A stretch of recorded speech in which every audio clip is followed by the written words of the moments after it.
Summer League is in full swing, and Kevin Danna, the voice of the Santa Cruz Warriors, sometimes the Golden State Warriors. I don't know what you're doing with Summer League. Sometimes I hear you, sometimes I'm hearing other people. We're going to find all that out and so much more. I especially want to pick Kevin Danna's brain about how the Warriors youngsters are doing so far, given just how important their play is, especially now more than ever. We're going to break down Summer League, Kuminga, Wiseman, Moody, everyone who's playing right now. Kevin Danna is going to have that information for you. This is Locked On Warriors. You are Locked On Warriors, your daily Golden State Warriors podcast. Part of the Locked On Podcast Network, your team every day.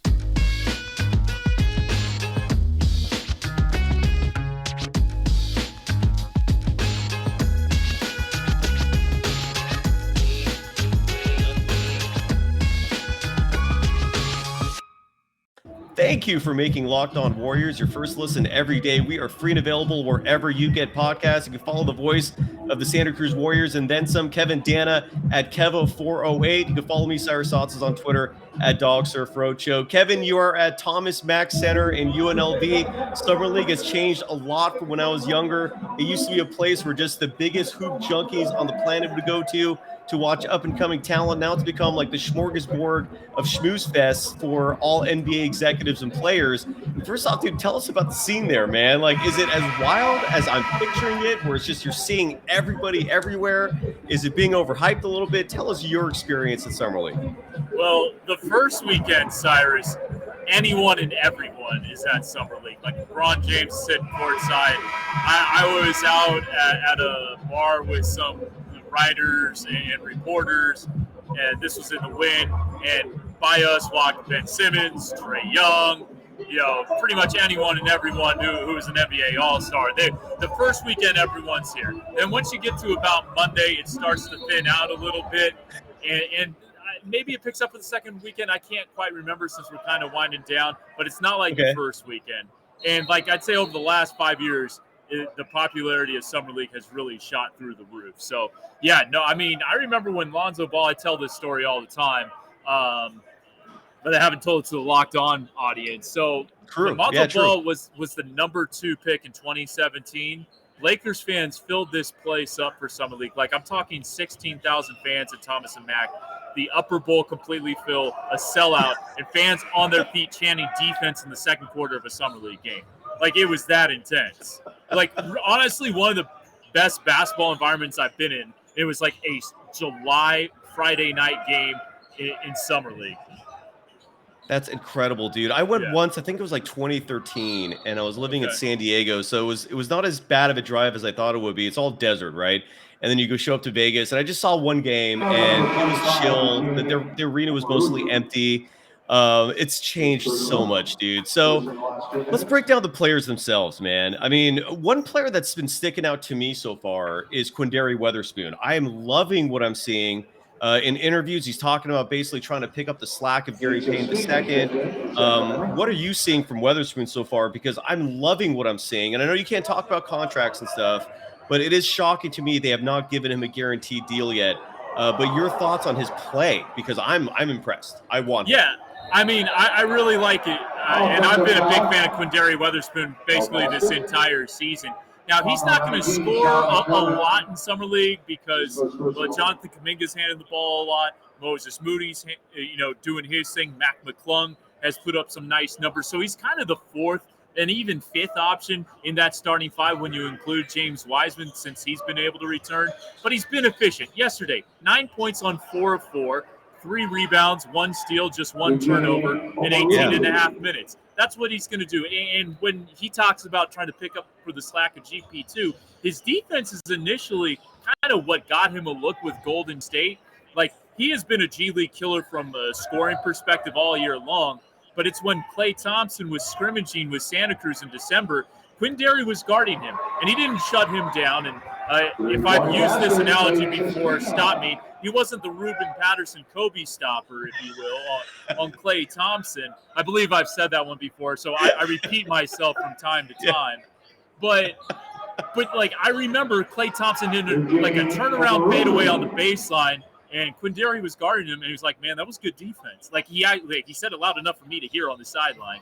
And like as the story goes, like Klay Thompson gave him a vote of confidence with the Golden State, upper brass, saying, this guy D'd me up pretty well.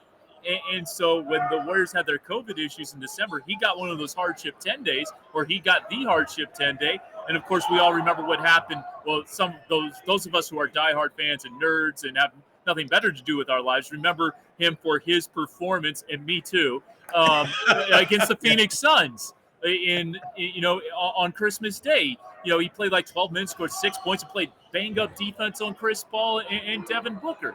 And so that's what he can bring. And I'm with you, Cyrus, in the fact that I believe he is a 13th man on an NBA roster. I think he can give you 600 to 700 regular season minutes, quality 600 to 700 regular season minutes. So you're talking about 60 to 70 games at 10 to 12 minutes a game, like a back-end rotation player. And yeah, maybe he's not a guy that is in the 7 to 8-man rotation of the playoffs, but you need guys to get you through the 82. And he would be a very viable backup if someone, God forbid, got hurt in the playoffs. So I like Quinndary Weatherspoon a lot. The thing that he needs to improve on, and he has said this, he needs to improve his shot. And I know the PA announcer's like talking pretty loud. I don't know how well you can hear that right now. I can hear you. I hear you, but I hear him too. Yeah.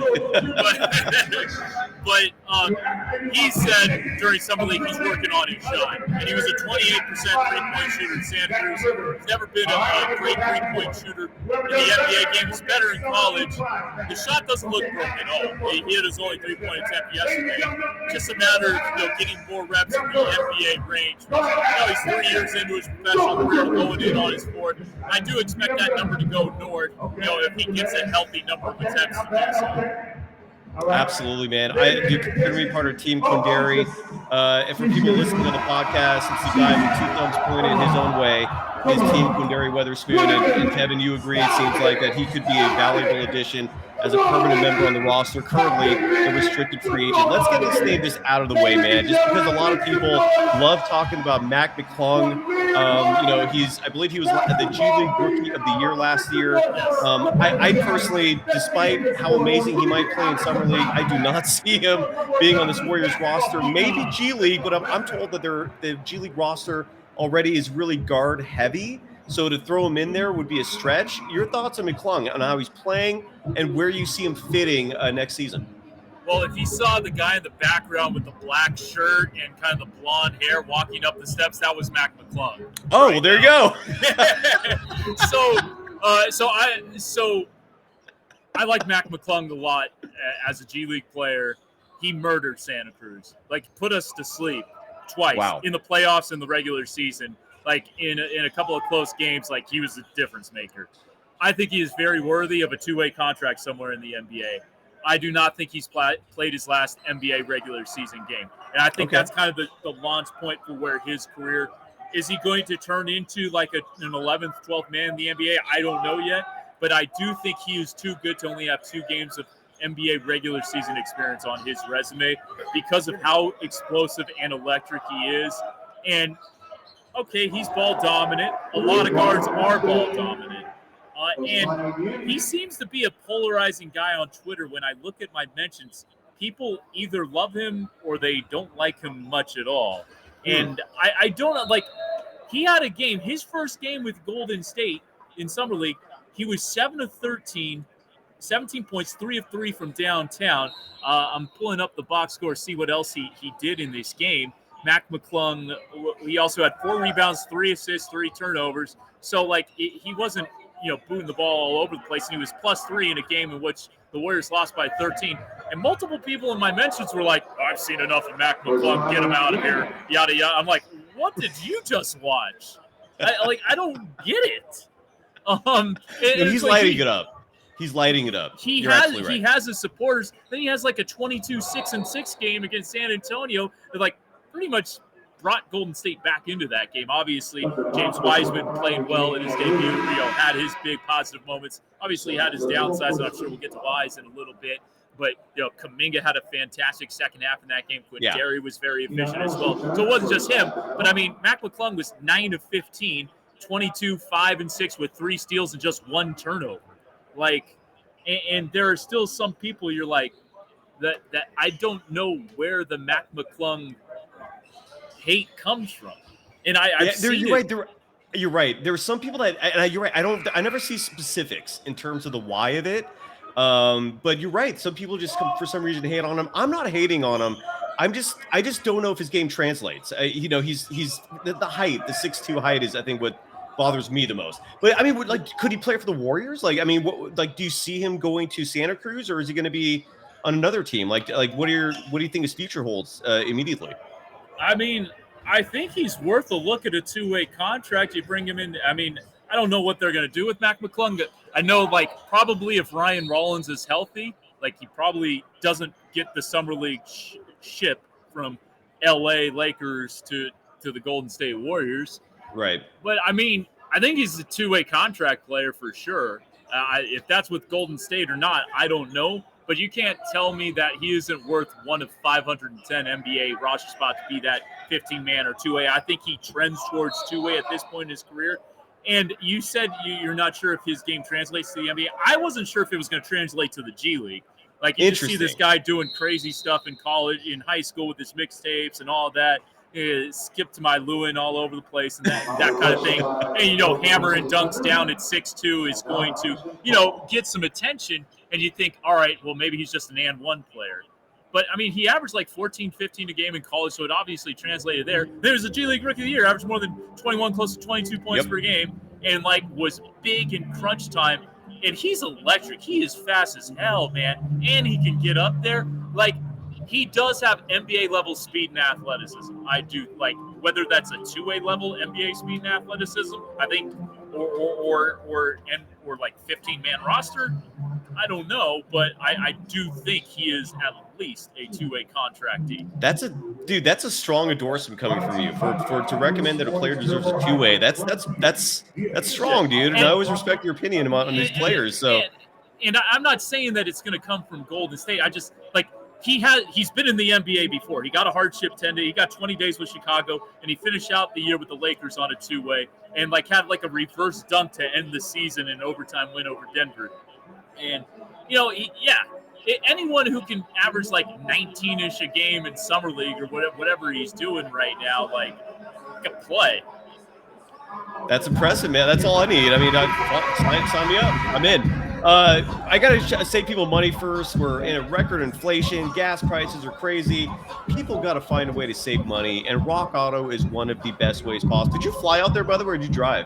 Oh, I flew. Okay, all right. Yeah, it's just 8.5 hours. I did it when I had COVID coming back from the G League Showcase. They gave me a rental car to drive back so I didn't have to infect the rest of the world. But, only when I have COVID would I make that drive. There you go.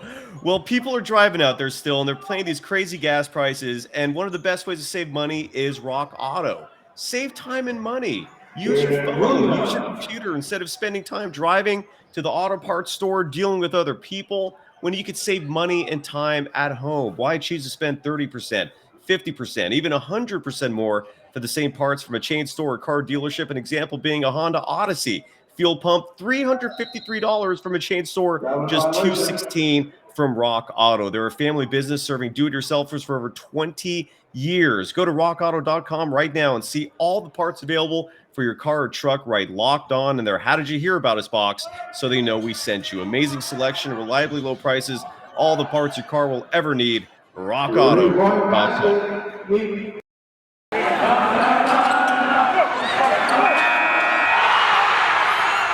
You are Locked On Warriors, your daily Golden State Warriors podcast. Part of the Locked On Podcast Network, your team every day.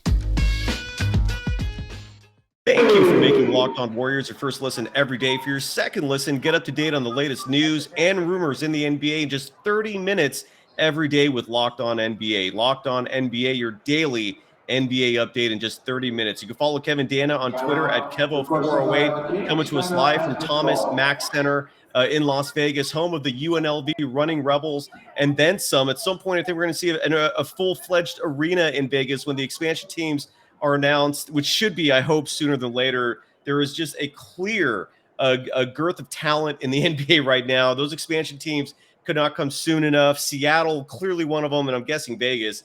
I don't know. Have you ever heard anything different about those expansion teams? Like, those seem to be the two cities, right? Seattle and Maybe Vegas. Mexico City. Ooh.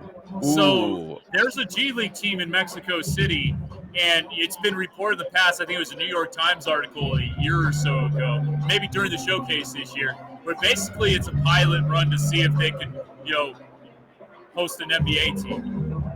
That's interesting. Obviously, it would be different players than what they have in the G League right now, but can they get the fan support behind a team there? I mean, because the population of Mexico City is huge. I don't know exactly what it is, but it's monstrous. It's huge. So, yes. The NBA is all about global expansion, and Mexico City would be the next logical place to do it. But I do think Seattle and Vegas are shoo-ins for an expansion. I think this might be like a potential future expansion.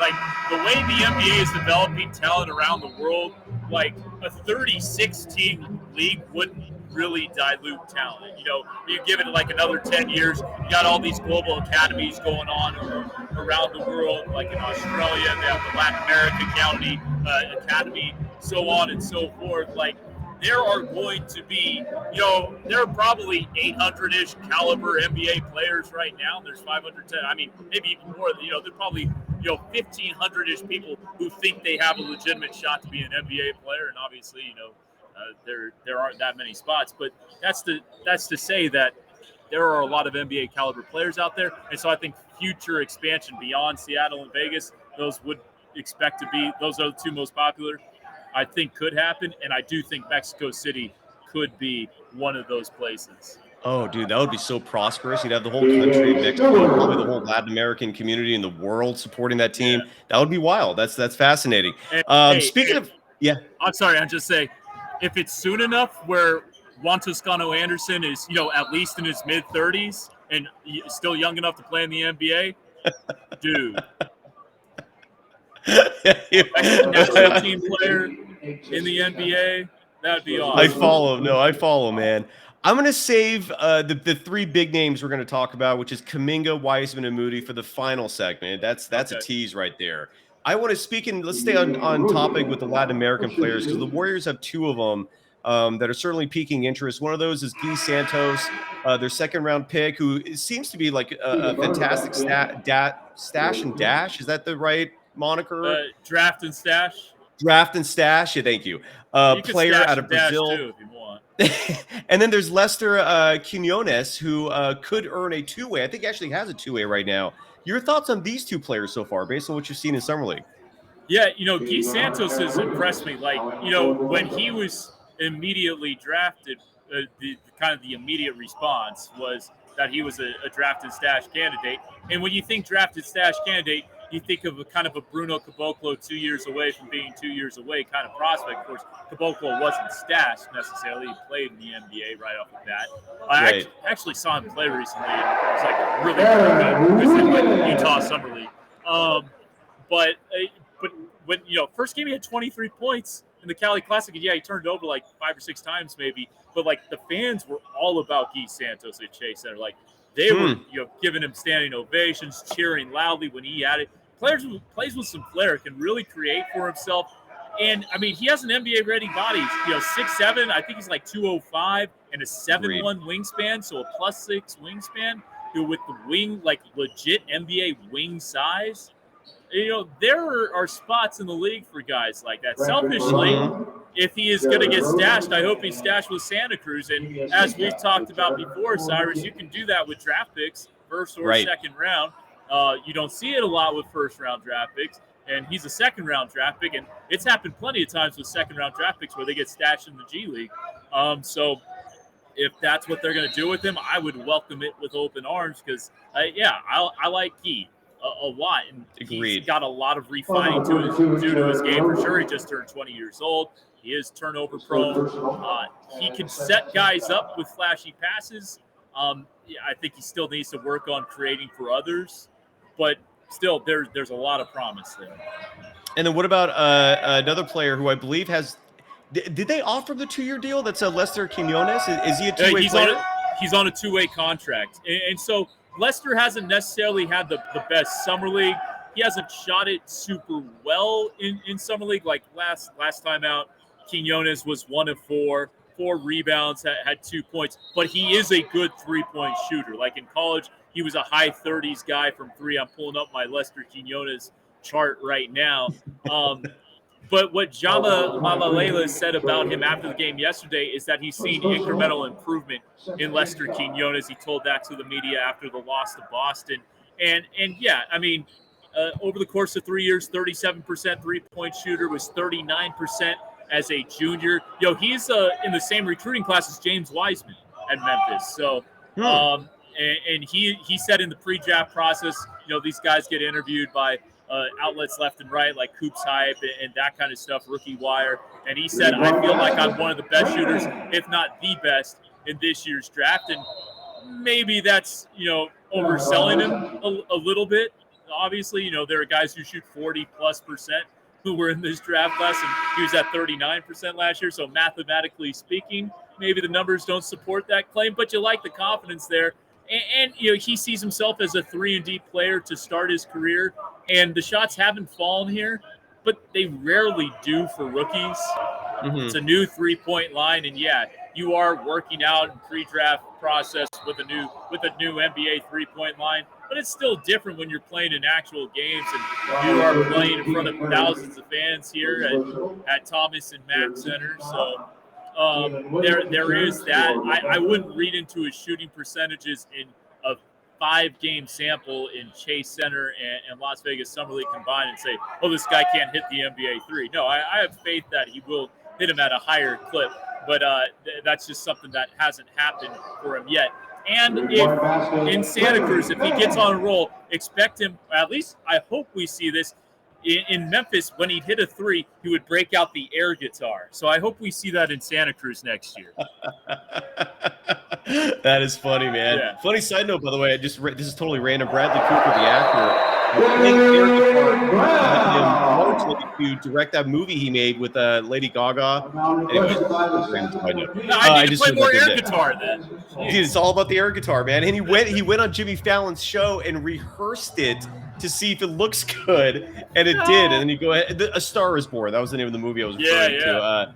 But anyways, okay. So real quick question: the 2-way deals, can the Warriors or any team just rescind that whenever they want and offer that whenever they want? Like, is there a transaction limit on that? I know you can do 2 players with the 2 ways, but and you can't be more than a 4-year veteran of the league. I know there's some stipulations there, but can they just take that away at any time and offer to someone else? How does that work? Pretty much. I mean, like, I've seen plenty of guys get offered 2-way contracts in Summer League, and then by training camp, they're not on a 2-way contract. Right. So it's not like a set in stone thing by any stretch of the imagination. And like, yeah, if during the course of a regular season, the Warriors see someone, in the G League that they like, they can offer that person a 2-way contract and they just let the other one go. Like, there you go. These contracts aren't worth millions of dollars. It's depending on how many NBA days of service or NBA games you play in, like, it gets prorated that way from a rookie scale. So, I mean, you're looking at hundreds of thousands of dollars as opposed to millions. So it's not, and it's not like a serious cap hit or anything like that. Right. That's crazy, man.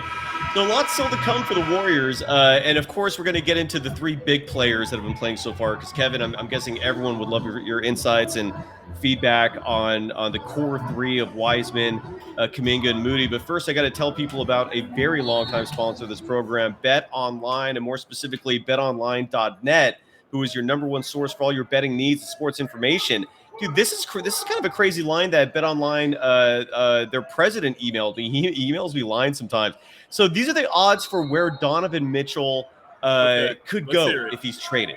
So the Knicks are the overwhelming favorite at 1-1. Then the Heat are second at 4-1. The Celtics and the Nets are tied for third at 7-1, which really piques my curiosity for who's being offered. And the Celtics, that's a bizarre one. But then check this out. Right below that, the Lakers are 9-1, and the Warriors are 9-1 favorites to acquire Donovan Mitchell in a trade. Do you think there is any reality to that? I think that's a fantasy, man. Like, Is there any possibility of Donovan Mitchell going to the Warriors, in your opinion?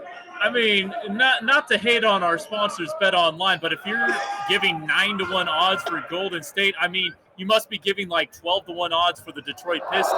Like, I mean, no, it's crazy. It goes right after the Warriors. It's Kings 10-1, and then there's only 4 other teams listed, but then the Raptors are, I think, 1,000-1. And so it just after that, it really just falls off the I mean, I just pulled a team out of my behind, just as to say, like, 9-1 seems like a really low odds. Like, I don't know one way or another, but like 9-1, like, I'm just shocked they're listed. Yeah. Like, I just like Donovan Mitchell to the Warriors. That's just such a weird thought. Well, whatever. If you actually want to bet on that, you can with BetOnline. You can find all the latest sports developments, league reviews, and news, including this year's NHL playoffs and Major League Baseball. They are your continued source for all your sporting wagering information, including live betting, esports, and scores. Head to the website today or use your mobile device to learn more about the trends in action. BetOnline, it's where the game starts. You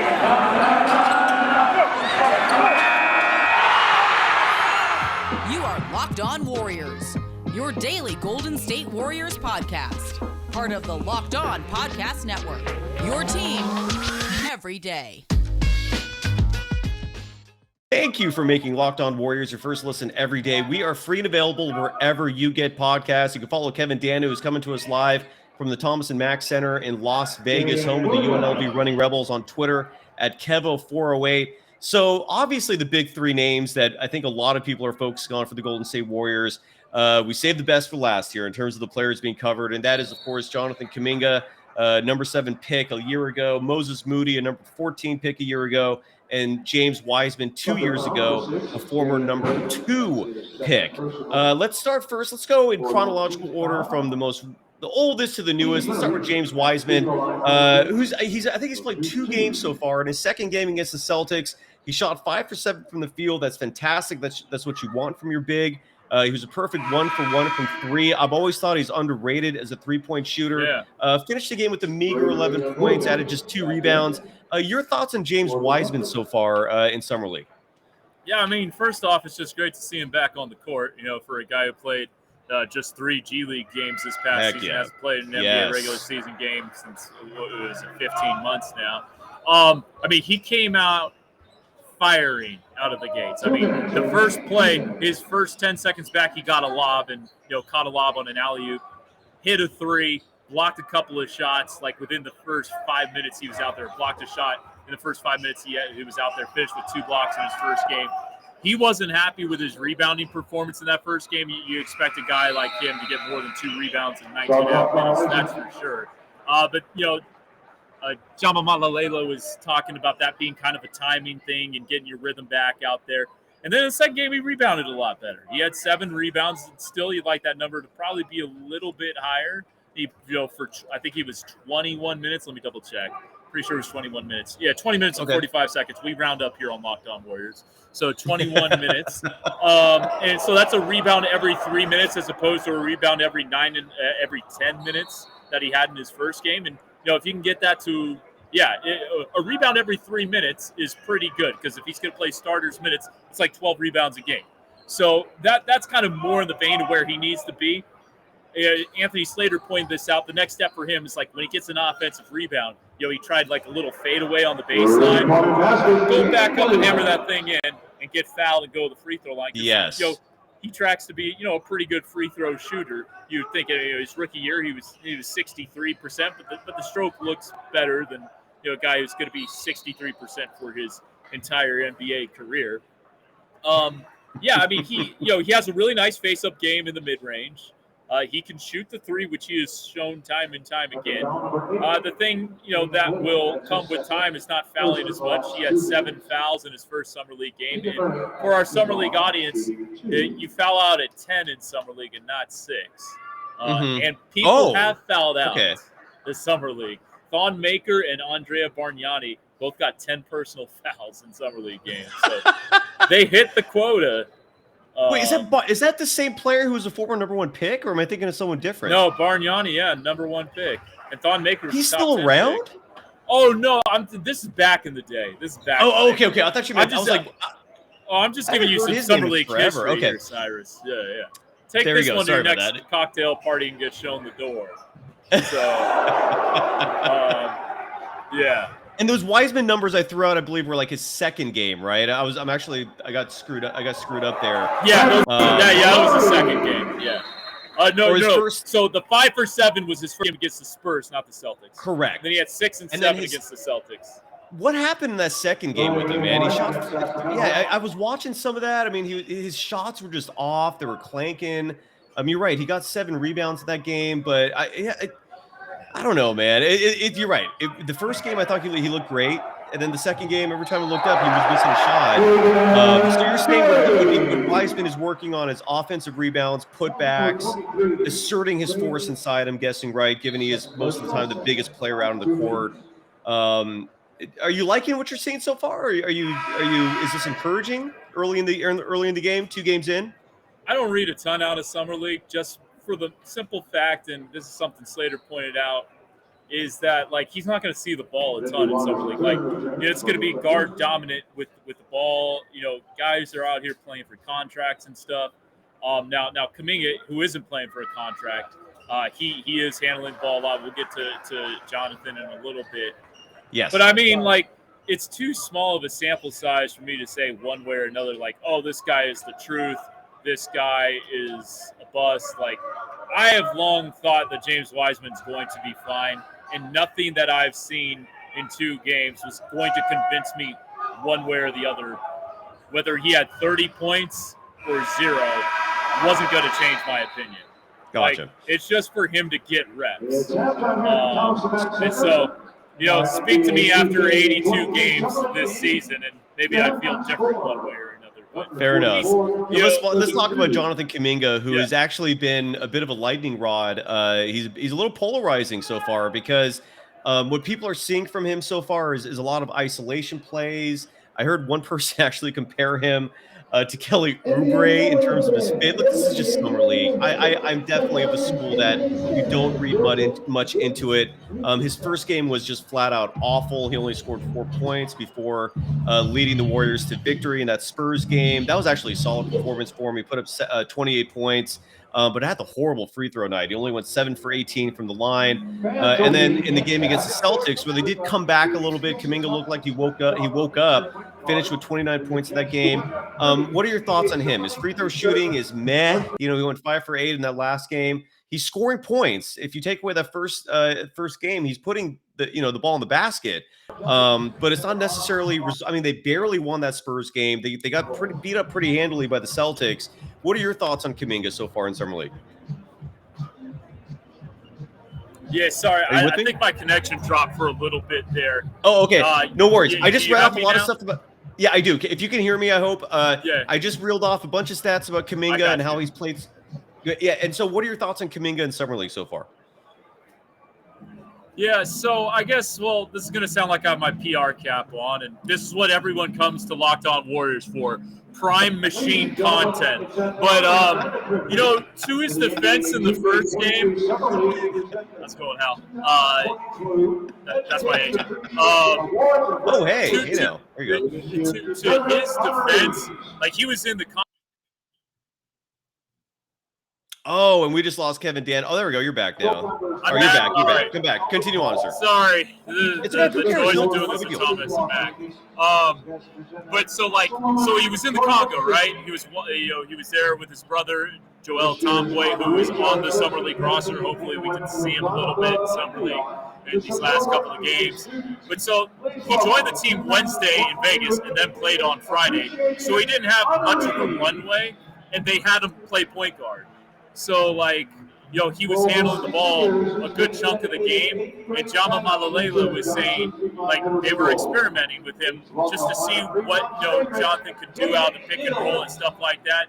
And so, if a lot of it looked like isolation, it kind of was, because they wanted him to, kind of work on some of that stuff. And I'm sure it turned into too much ISO ball for the Warriors' liking. And, the numbers in that first game weren't good by any stretch of the imagination. 2 for 10, 5 turnovers, missed all 4 of his free throws.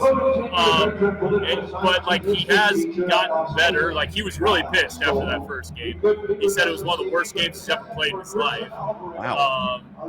So he was very frank about his performance. And even after that second game, he was still really upset with his free throws.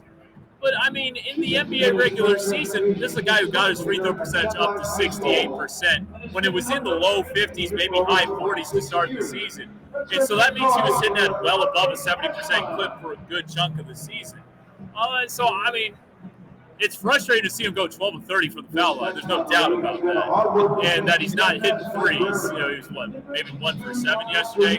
But he got more efficient as that third game went on. He started like 3 of 11. And eventually, I think, hit 8 of his next 9. And I want to say finished 11 for 22 in that game. Yeah, 11 to 22, including hitting a couple threes. He hit his last 2 threes. So it was 2 for 7, not 1 for 7. 1 for 7 the previous game. Yeah, there you go. So 3 for 14 his last 2 games. I think he's like 3 for 18 in Summer League overall. Yeah, no spin in that. It's awful, but it's early. It's early. He also started the NBA regular season bad from beyond the arc and got it to 34%. And that's respectable. So, agreed. Yes. Again, we're talking about such small sample sizes that if he went 12 for 18, you can't say that he figured out he made a step, a leap in his 3-point shooting percentage. No, he got hot for 3 games. He's been cold for 3 games. So I mean, I know people like to make grand, speculations about what happens in summer league and stuff like that. But just because someone's not shooting well against lesser competition doesn't mean that it's not going to come around. He's been turnover proof, but that's to be expected because he's playing a role that he didn't play last year and he's not going to play next year. They just want to kind of see what's in the tank. Do you are you impressed with his ball handling? I actually like that they did that. I think this is the perfect time to experiment. Do you like that? What were your thoughts on Jonathan Kuminga as a ball handler? Were you impressed? Was it, what do you think? No, I think he can handle the rock for sure. He looks confident with the basketball kind of when he's just kind of dancing with the dribble a little bit and sizing things up. What's going on, Ryan? That's Ryan Atkins, former Santa Cruz Warriors GM. Yes.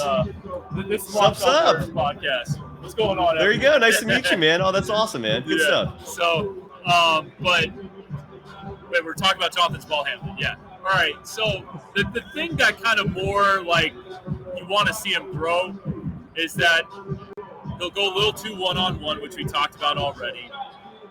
He needs to figure out how to feed different types of players. I'll go back to the San Antonio game.